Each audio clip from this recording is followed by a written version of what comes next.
signature yi nga xamante ni bëggoon nañ ko am nañ ko déposer retour ngi ŋàññ li nga xamante ni moom moo di loi interprétative bi nga xam ne adopté nañ ko foofee ci assemblée nationale naka nga daal di gisee loolu. Bon, c'est pas une surprise en réalité donc ñu ngi doon xaar Takku Wallu def action boobu. C'est seulement ce qui est cocasse rek mooy que ni en fait dafay wane rek taxawaay bi nga xamante ni moom la vraiment régime bi fi nekkoon ak ñi nga xamante ni tey fii ñu toll nii ñoom ñoo koy jàppal tànk. maanaam taxawaay bi ñu amoon ci événement yi fi xewoon. Maintenant loi d'amnistie bi li ci xew mooy dafa am présentement. su ma ko mënee waxee noonu ñaari camp yoo xam ne dañuy opposé wu ñii dañ ne ñi nga xamante ni manifestation politique lañ doon def da nga xam ni constitution moo leen ko consacré ñu daal di leen ko xañoon ba tax ñu jalgati effectivement seen i yelleef ak seen i àq ñooñu war nañoo mën a def loi boo xamante ni dana leen protéger en quelque sorte. Bien sûr. Voilà am ñeneen ñu ne en plus de ñooñu faaw ngeen boole ci maanaam ñi rey ñi torturer ak ñi nga xamante ni effectivement dañoo def ay disparition forcée boole kook seen i commanditaire ñaari camp yooyu actuellement ñoo nekk di jàkkaarloo ñi nga xamante ni dañoo nekk pour l'interprétation de la loi d'amnistie génn ci tout ce qui est crime de sang ak ñi nga xamante ni dañ ne nañ baal lépp wala ñu abroger lépp te baale lépp ak abroger lépp ça revient au même c'est-à-dire duñu mën a topp kenn. Bien sûr. Loolu moo fi demee léegi nag camp ñi nga xamante ni maanaam dañoo contre ñu baal ñi doon manifester te mu nekk seen yelleef ñooñu ñoo dem dugal recours donc ce qui veut dire que ñooñu en quelque sorte ñooy camp bi nga xamante ne dañoo jàpp ne ñi rey ñi torturer ñi def ñi coupable de disparition forcée ñi nga xamante ni ñoo nekk seen i commanditaire effectivement war nañ leen a mën a jéggal au même niveau que ki nga xamante ni dafa jógoon di manifester ñu tere ko voilà la situation actuellement léegi nag conseil constitutionnel effectivement bu fekkee dañoo voté ab loi bu fekkee di da ngaa yor groupe parlementaire ba nga am sa 17 signature am nga droit nga dem nga ester effectivement en justice au niveau du conseil constitutionnel pour ne d'accorduma ci lii ñu def léegi nag conseil constitutionnel mooy tranché conseil constitutionnel nag buy tranché dafay tranché di xool ndax effectivement loi bi ñu voté c'est constitutionnel dëppoo na ak constitution ou pas donc looloo indi ñu doon wax naan nañu def une loi buy abroger ba pare ñu def ko expressément rétroactive maanaam wax ne abrogé nañ loi d'amnistie mais dafay rétroagir li nga xamante ne moom la nar a jàkkaarlool mooy bis bu demee ci conseil constitutionnel day wax ne effectivement c'est la constitution moom mooy nu ma koy tuddati consacrer ce principe de non rétroactivité donc cette loi si c'est expressément rétroactive c'est pas constitutionnel loolu tax ñu bari effectivement loolu tax les députés jëluñu procédure boobu def abrogation totale avec une loi boo xamante ni dafay expressément rétroactive donc le seul moyen aujourd'hui bu ñu am pour mën a topp ñi nga xamante ni dañoo def ay crimes de sang mooy ñu def cette loi interprétative léegi nag loi moo may Takku Wallu mu dem wane ni moom àndul ci loi bi jox ko ay conditions bu ko matalee am na droit dem déposer léegi nag constitution moom mooy tranché mën na ni c'est constitutionnel mu bàyyi loi bi dem mën na ne c'est anticonstitutionnel su gisee loolu mën na également se déclarer incompétent ne loolu ci gëlguy assemblée nationale la ñoom ñoo koy lijjanti seen biir parce que bu ñu fàttalikoo daloon na ci règlement intérieur assemblée nationale bi keroog bañ koy modifier bañ demee ba ci conseil constitutionnel ba dana wax loolu man sama yoon nekku ci c'est propre à l'Assemblée nationale ci biir Assemblée nationale la yem donc sauf que bii nag peut-être que c'est une loi qui va boo xam ne dafa nar a exercer ci Sénégal yëpp donc looloo tax conseil constitutionnel am ci loxo mais en tout cas ce qu'il faut comprendre bokk lecture bi ma ci am mooy voilà un camp boo xamante ne dafa ne ñi nga xamante ne dañ doon manifester te constitution may leen ko ñu jàpp leen illégalement dem tëj leen ñii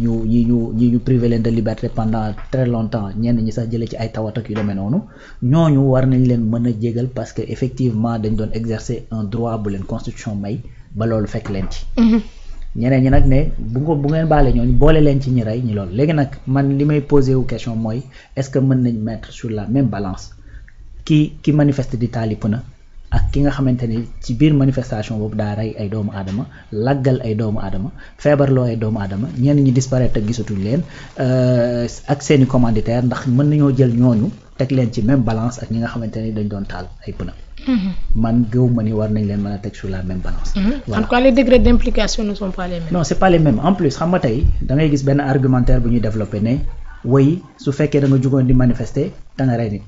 ba boo xoolee exemple bu ëpp bi ñu ciy joxe dañuy joxe bisu yaraax parce que jàpp nañ ne bisu yaraax bi manifestant yi ñoo ko def te am na ay mort mais bisu yaraax bi fan ci loi bi lañ la wax ne la ki nga xamante ni dafa bokk ci ñi taal bisu yaraax bi bu ñu bañ interpréter day rëcc. loolu acte criminel la acte kii la crime de sang la. donc crime de sang boobu yow nga bokk ci manifestation nga bokk ci manifestant yi nga bokk ci beneen camp bu mu ci mënti doon c'est-à-dire tu es passible bu fekkee dañoo interpréter la loi. bien sûr du dëgg donc su fekkee dañoo interpréter la loi nga bokkoon ci manifestation yi nga jugoon di exercer ce droit constitutionnel bu nga xamante ne mooy manifester ci biir loolu nga rey nit wala nga laggal nit loi bi dalay topp bu ñu ko interpréter. noonu la demee. donc ce qui veut dire que ni aujourd'hui lii am tey dëgg mooy ñi nga xamante ni ñoo def recours dem conseil constitutionnel ngir ñu bañ a interpréter loi bi liñ ci bëgg c'est simple mooy soit nañ bàyyi loi d'amnistie bi continuer di dox soit nañ dindi lépp. buñ bàyyee muy continuer di dox ak ñu dindi lépp ça revient au même duñu mën a topp kenn en tout cas ci ñi nga xamante ni effectivement topp ñu leen woon donc loolu nag c'est pour man dañoo war a def le tout le maximum le tout ba nga xamante ni loolu du arrivé. Au minimum il faut que ñi coupable de crime de sang que ñooñu ñu traduire leen devant les juridictions quel que soit alpha fu ñu mënti féete te c'est ça que dit la loi. Loi interprétative bi waxul ne boo dee manifestant rey nit génn nga ci de waxul loolu. c'est-à-dire yow sa droit politique bi nga nekkoon di exercer boo ko dee def loolu baal nañ la bu dee ci loolu nga yem ay taal pneu ay kaas ak ay affaires yooyu tout en sachant que ki ñu taal otoom ñu tëj ki ko taal soxalu ko. non. li ko soxal mooy mu récupérer otoom te loolu loi bi prévoir na ko parce que dafay indemniser ñi nga xam ne dañoo yàqule. mais ki nga xamante ne dañoo rey doomam kooku mënut a dellu si donc kooku li nga mën a def mooy jàpp ki nga xamante ne moo rey doomam wala mu gaañ ko wala mu laggal ko nga tëj ko ci kaso bi.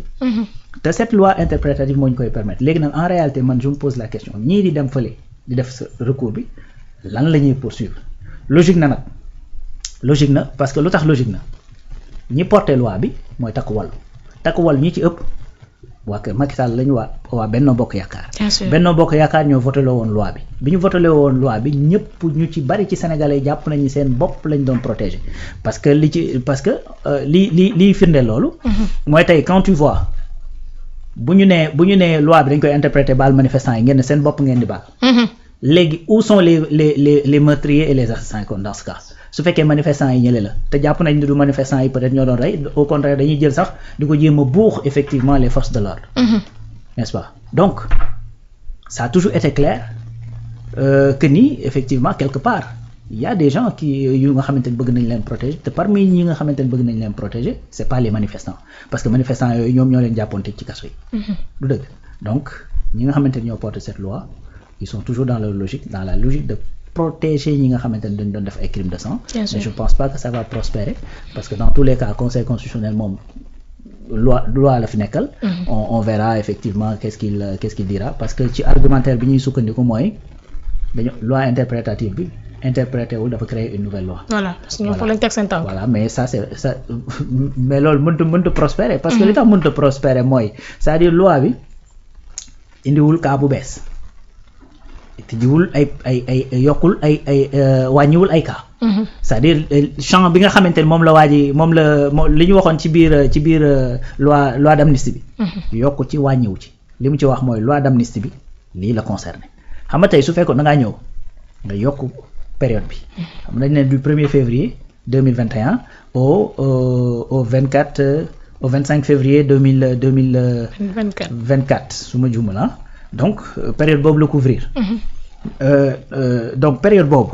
yokkuñu ko. non buñ ci yokkoon ci période bi parce que dañ ne loi d'amnistie dafay viser ay faits inscrits ci benn cadre temporel les cadres temporels boobu buñ ko changé woon ah ben là ñu ne dañoo changer loi wala ñu changer effectivement les faits qui sont visés. ñu ne là dañoo changer loi mais aujourd'hui l'esprit de cette loi là.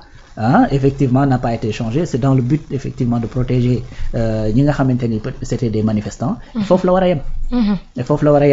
ñi nga xamante ni dañoo coupable de crime de sang ñëpp dañ leen war a topp. mu ngi noonu maintenant toujours dañuy daal di rester ci foofu noonu rek parce que personnes yi nga xamante ni ñoom ñoo daal di déposer boobee recours parlant de Thierno Alassane Sall man ça ne me surprend pas parce que normal moom moo daal di déposer woon fële Assemblée nationale en premier lieu. Anta Babacar Ngom moom tamit gis nañ ko keroog bi mu waxee ne dañoo bëgg li nga xamante ni moo di dëgg bi gis nañ ne ñoom ñu génn mais ki di Amadou Ba dañ ko gisoon ci benn silence boo xam te numéro 1 moom waxu si woon mais tey bu ñu gisee moom tamit mu daal di bokk ci ñu porter recours boobu noonu question tamit mën a daal di jóg ci moom mais te xamante ni moo di Amadou Ba lan lay daal di chercher. mais logique aussi toujours c'est-à-dire c'est le même clic xam nga tey Amadou Ba ba ñuy voté loi d'amnistie fu mu ko fekk ben non parce que boobu il était avec Macky Sall.